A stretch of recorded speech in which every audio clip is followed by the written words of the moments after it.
कांग्रेस के राष्ट्रीय महासचिव डॉक्टर सीपी जोशी ने मोदी सरकार की विदेश नीति पर सवाल उठाए हैं। जोशी ने उदयपुर प्रवास के दौरान कहा कि केंद्र की मोदी सरकार अपनी विदेश नीति में फेल हो चुकी है, जिसकी वजह से आज हमारे पड़ोसी मुल्कों से रिश्तों में खटास बढ़ी है। चाइना की दखल बढ़ती जा रही है, जबकि पीएम मोदी ने वहां के पीएम के साथ डिप्लोमेसी की मिसाल पेश करने के लिए एक साथ झूला भी झूले थे।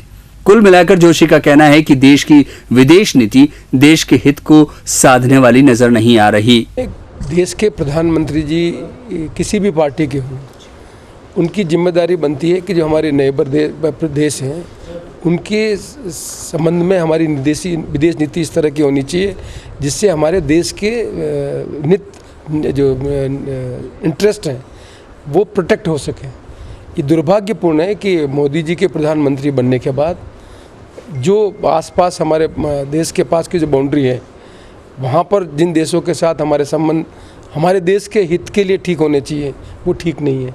चाइना दुनिया की एक बहुत बड़ी ताकत है और चाइना के प्रधानमंत्री जी यहाँ पर आए थे, मोदी जी उनको अपने प्रदेश में ले गए थे, उनके साथ झूला भी झूला था उन्होंने और कोशिश ये की गई थी कि वो दुनिया की डिप्लोमेसी में एक सफल प्रधानमंत्री के रूप में काम करेंगे। लेकिन 2 साल का इतिहास बताता है कि उनकी विदेश नीति में जो अपेक्षा की गई थी उस अपेक्षा के अनुरूप देश की विदेश नीति देश के हित के लिए ठीक नहीं चल रही। कांग्रेस के राष्ट्रीय नेता के रूप में पहचान बना चुके डॉक्टर सीपी जोशी गुरुवार को उदयपुर आए। एयरपोर्ट पर डॉक्टर जोशी का उनके समर्थकों ने जोरदार स्वागत किया। गुटबाजी के चलते जोशी के स्वागत में कुछ पुराने तो कुछ नए पदाधिकारी और कार्यकर्ता नजर आए। सीपी जोशी एयरपोर्ट से सीधे सर्किट हाउस पहुंचे, जहां उनके मिलने कांग्रेस के उदयलाल आंजना, देवकीनंदन गुर्जर, वीरेंद्र वैष्णव, पुष्कर डांगी और कई पदाधिकारी और कार्यकर्ता मौजूद थे।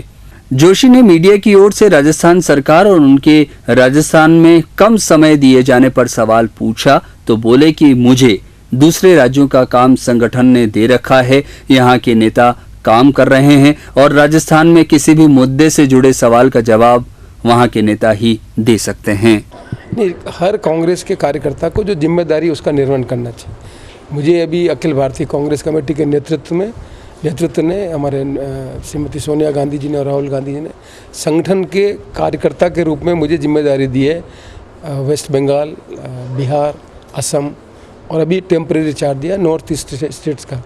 तो जो जिम्मेदारी दी उस जिम्मेदारी का निर्वहन करने की जिम्मेदारी उसको ईमानदारी से कर रहे हैं और प्रदेश के जो हमारे नेता हैं वो प्रदेश में कांग्रेस पार्टी को मजबूत करने का काम कर रहे हैं। कांग्रेस को संभाल ये इस बारे में सबको मालूम है कि निर्णय उन्हीं को लेना है और जब भी निर्णय लेंगे वो निर्णय आप सबको मालूम होगा। राजस्थान सरकार के बारे में क्या कहना चाहिए? नहीं, मुझे राजस्थान में मेरा आना जाना कम है। राजस्थान के संदर्भ में हमारे जो कांग्रेस के वरिष्ठ नेता हैं वो आपको ज़्यादा अच्छे ढंग से बता सकते हैं कि कांग्रेस के कार्यकर्ता इस सरकार के बारे में क्या सोचते हैं। डॉक्टर सीपी जोशी रात्रि विश्राम सर्किट हाउस में ही करेंगे और सुबह वे नाथद्वारा प्रस्थान करेंगे। जोशी सरकार को अपना जन्मदिन श्रीनाथ जी के राजभोग के दर्शन करके मनाएंगे। उसके बाद वे अपनी मां से मिलने जाएंगे और फिर कार्यकर्ता सम्मेलन को संबोधित करेंगे। सीपी जोशी प्रदेश में कम सक्रिय हैं, ऐसे में उनके कुछ समर्थक तो गुटों में बिखरी कांग्रेस के दूसरे खेमे में जा चुके हैं और कुछ इंतजार कर रहे हैं।